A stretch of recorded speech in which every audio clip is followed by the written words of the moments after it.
Zoom, please hop onto the Zoom and click on the Q&A function. That'll be the best way for us to see those questions, and then that way we can also include some of your questions to the candidates as well. Candidates will have about a minute to answer each question. But I'm going to go ahead and send things over to Mary Shin from the Gazette to kind of get the ball rolling. Yeah, I'm Mary Shin with the Gazette. I'm the Gazette City Hall reporter, and we are really excited for everybody joining us today. We are going to talk with the 4 candidates all running to represent Southwest Colorado Springs in District 3. We have with us Art Glenn, a retired Navy officer, Olivia Lupia, who is a performance artist and a proofreader, Council President Richard Scorman, who is also a small business owner downtown, and Henry McCall, who is a retired addiction counselor. And we are just gonna jump into the first question since we don't have very much time today.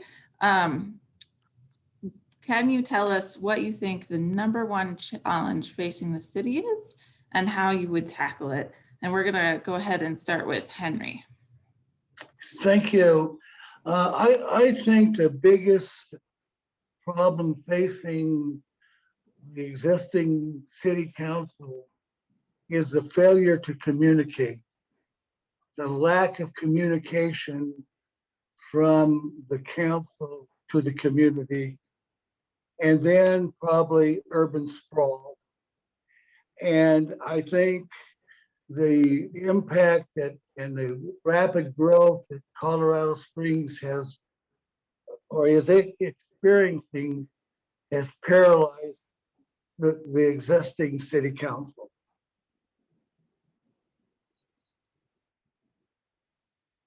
Great, thanks, Henry. We're gonna move on to Richard Scorman. Affordable housing is really the biggest challenge that we have, but we have many challenges, but the affordable housing one, I think, is one that's going to take a big community-wide effort. And yeah, I know there's a lot of interest in it, but we just need to build more units. We're probably 25,000-30,000 units short, with many people not being able to afford, the places that currently exist. And so what we have to do is really look at all the tools in the tool chest. Land banking, we have to look at an affordable housing trust fund. We have to redo our zoning code so we're able to allow for more, not only more density, but more housing choices. And we certainly need to do everything we can from the city and utilities perspective to incent the marketplace to build many more of these. So it means waiving fees, possibly. It might also mean ways that we can bring in some federal money. We're getting a lot these days in this regard. And I hope that we can all join together to try to solve this problem, or we're not going to have a place where people can afford to live. Thank you. We're going to go over to Art Glenn next. Thank you, Mary. I think the biggest challenge that we have before Colorado Springs immediately, quite frankly, is recovery from COVID. We had a lot of constraints that were put on economically or for our community. And quite frankly, we are going to see that ripple effect for a while. Our local communities, our local businesses, Richards included, was devastated during this time frame. We need to focus on bringing our business back so that we can actually support our economy, support the people who live here, so that we can have a positive environment, we can have a vibrant community, so we can tackle some of these other issues. Thank you. And Olivia Lupia, your turn. Thank you so much. The biggest problem facing our city right now is getting our city back open. We need to have our businesses functioning back at 100%. We need to have our schools functioning at 100%. We need our community centers, like our churches, to be able to be at full capacity with no restrictions. And that is going to eliminate and ease a lot of other problems that we're continuing to face, which spirals into those long-term problems that the city is facing, which then loops into getting the government out of the way as much as possible so that you, the constituents, can live your life to the best of your ability. We are here to serve. We are here to make your life easier, not to continue to impose regulations, especially like what we've seen during COVID, that makes it difficult for you to be a productive and proactive member of our city. All right, thank you. We're going to move on to our next question.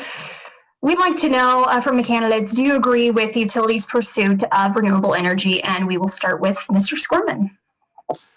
Yeah, I mean, we have to. There's just really no choice because there's a state mandate. We have to reduce our carbon emissions from 2005 by 80% by 2030. And so we have to, but it's also the smart thing to do these days. You can see how volatile some of the fossil fuels are, and they're only going to be more so. The gas prices skyrocketed on us during this freeze, and we had to pass those along to our consumers. There's absolutely no choice. And so what we need to do is be more dependent on ourselves. Distributed energy is what is happening these days. We're also connecting on the grid with some of our partners up north, Excel and Platte River. But yeah, renewables is going to be what's going to be required. The good thing about it is you don't have to be so dependent on fuel costs or coal costs that are going to probably really significantly change in the future. All right, Art, we'll go on to you. So renewable energy, quite frankly, has been an ideological endeavor. And while I support it, I support also a very reliable and economical approach. What's interesting, we need to have actually a diversified approach. And quite frankly, again, that carbon-based energy sources are going to be a key point to that. A number of years ago, an assessment was done as far as penetration from an economic and reliability standpoint. At that point, and this was just a few years ago, was 30% was probably optimal penetration. What a lot of people don't realize is that we have 100 days worth of fuel supply for coal. And natural gas is a transition, and we do have the diversification. We also have hydro. I'm fully supportive of CSU and what they're doing. But we need to make sure that as we move forward, we do it prudently and not just subject ourselves to outages. All right, Olivia, we'll move on to you. Thank you. I am not in favor of charging gung-ho to make a huge jump and transition into renewables. They're not as inexpensive as they've been touted to be, nor are they as clean or renewable either. You get into situations where we have windmill graveyards because the wind turbines are not recyclable. The same thing with solar panels. So while we are trying to meet those state mandates, I think there are other options that we can explore that would help us meet those mandates without charging ahead into something that has not been proven to be effective. We've been seeing things like rolling blackouts in California because they're actually just a little bit ahead of us in the direction that we're trying to take. So I don't believe that it's responsible for CSU to charge ahead with an agenda without actually looking at the long-term effects, the long-term costs, and how that's going to affect our ratepayers. All right, and Henry. To me, my opinion is very basic. I believe that many, many years ago, we were given a lot of natural resources. I feel we have an obligation to use each and every one of these natural resources. We have an obligation to honor these gifts and use these gifts wisely. And I believe the reason we're in the demise that we are now is that we have not used what we've been given.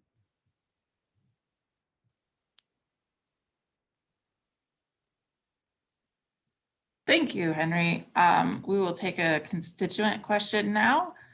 We're going to talk about how would you tackle urban sprawl? And we will be starting with Art this time. Thank you, Mary. Yeah, urban sprawl currently is certainly a key issue. We are both victims, we were victims of our success, that we've had a huge influx of people who have come here for a variety of reasons, but mostly it is for the quality of life issues. One of the things that I would say that City Council and planners have been looking at and considerations are certainly the multifamily dwelling housing. What I would offer, that what we need to focus on is removing the obstacles to allow the concentrated development of multifamily housing because of a lot of those passed here in the state of Colorado, that building defect that has created a burden for any developer to take that risk and build this. We also need to work very closely with the county to make sure that we're doing good planning that supports the greater community, not just the local city. Thank you. Olivia Lupia, your turn. So we need to strike a balance between taking care of what we've already got for our constituents in our city and balancing that growth, which we're seeing happen rapidly. And I think one of the ways that we need to achieve that is finding the balance between infill growth in the appropriate communities, or infill development rather, and that new development growth. So we do need places where we can have those multifamily units. We just need to be sure that council is putting them in the appropriate communities and in the right places. So without compromising neighborhood integrity or putting strain on, and too much strain on existing infrastructure, we need to strike that balance between having responsible growth in our city without going wild either out or up. Because we're not Manhattan, we're not LA, we're not a downtown that's got skyscrapers and big, huge, developments. And we need to make sure that we're maintaining what makes Colorado Springs unique, while still providing places for people to come and live. Because who doesn't want to live here? We're a fantastic city, absolutely. Excellent. Henry McCall, your turn. And just a reminder, we are talking about urban sprawl and how you would tackle it. Well, first of all, I think that we need to enact a one-year moratorium on any new annexations into the city of Colorado Springs. I think that there's not a candidate running for public office who won't admit that we've got a real problem with urban sprawl.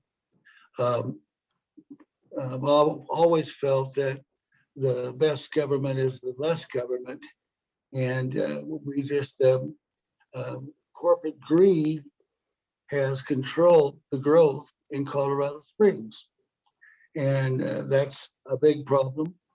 And a moratorium on any new growth to the city of Colorado Springs the next year would be a wise decision.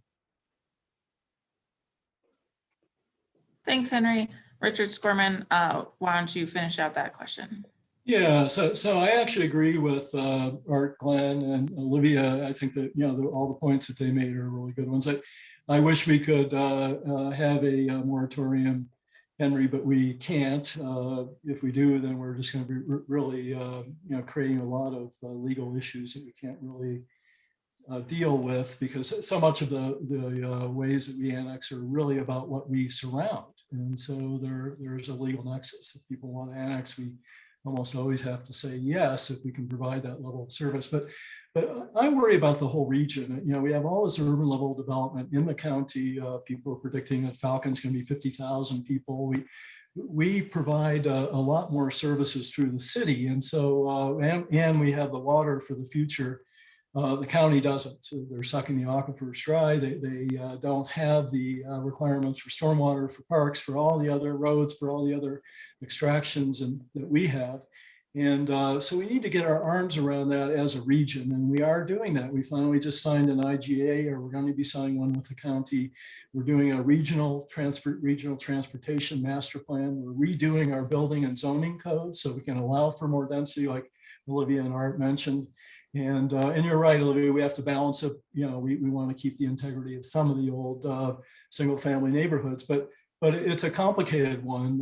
It's got many moving parts. And I always joke and say, the only way I know how to stop growth is to either have a recession, mandatory birth control, or euthanasia, because we're a desirable place to live. And Richard, that's what people I'm gonna have to have you leave it there.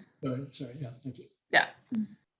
All right, we are going to move to around a rapid fire question. So what this means is you will answer with only a yes or a no, which we know can be very difficult for politicians, but one-word answers on all of these. And for simplicity's sake, we're going to stick to ballot order for this round. So it'll be Henry, Richard, Art, and Olivia for all of these.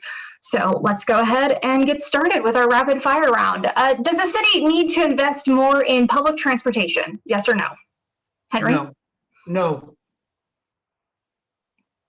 Yes. No. Yes. And do you support recreational marijuana sales? Yes. Yes, to regulate. Absolutely not. No. Is the city's investment in parks and open space adequate? No. Not at all. Yes. Yes. And our final rapid fire question, should the city consider a minimum wage increase to keep up with cost of living? Yes. No. No. No.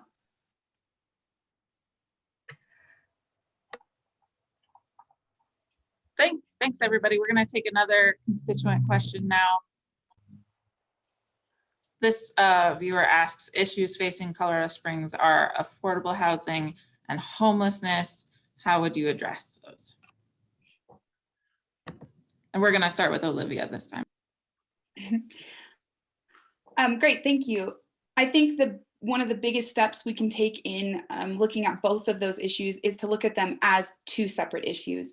Homelessness oftentimes falls under the umbrella of affordable housing, and it's not actually an issue that falls under that purview. It is its own set of challenges and problems. So by separating the two, it's important to look at them as that way, because you can develop strategies to deal with both. As far as affordable housing is concerned, the free market needs to be the best dictator to help dictate how that will work. I believe there are some areas where perhaps there could be some public-private partnerships, particularly in redeveloping already existing infill, but it's not the government's job to be in charge of that. And with homeless, again, that's a very different situation that requires a different plan to make allowances for the majority of that is a lifestyle choice. Thank you. Henry, we'll go on to you. I don't believe that the city council should get into affordable housing. I think should be left to the private sector. As far as the homeless, I think that we need to help these people to help themselves. We need to provide limited housing for them. We need to help them find a job, again, to help themselves. We just need to lead them and guide them and try to help them. Thank you. We're going to go on to Richard Scorman now. Yeah, well, I talked about affordable housing earlier, so I'll deal with homeless now. The key is they call it the housing first model, but to have permanent supportive housing, where there's wraparound services for people that have no other choice. They have major physical or mental challenges that they are unable to take care of themselves, and there's a significant number of people that are in that category. We've done a good job with low barrier shelter beds. We're at 700 now. And so no adult has a problem finding a place to stay warm in the winter, but it's families that we're really lacking on. And then we need a bigger day center. We need a lot more navigators / caseworkers to really help people maneuver the situation that they're in. And it's about 1,500 before COVID. Probably now it's like 2,000. And it's an issue that every city's dealing with. We're not the only ones. Thank you. Art, why don't you take a stab at that question? I'll focus as well on the homeless issue.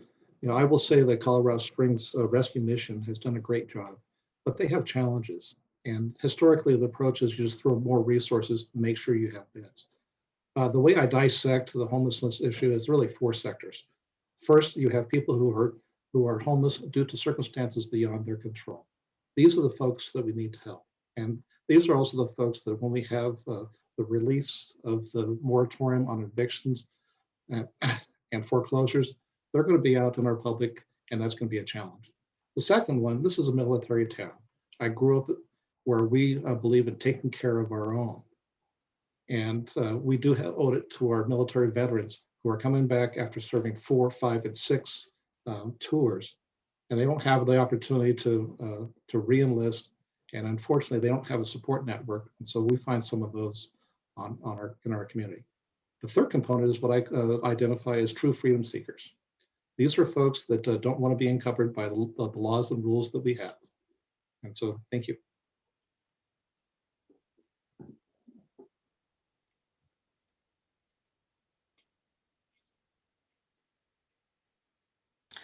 Okay, let's take another constituent question, and Allison's going to be moderating, but I'm going to ask you, how do you feel about accessory dwelling units? This was a big issue the last couple of years, and the council did end up approving those with limitations. And this viewer would like to know your position on those accessory dwelling units, which are apartments within buildings, and also Airbnb units. And I'm sorry, we'll have Henry go first on that question.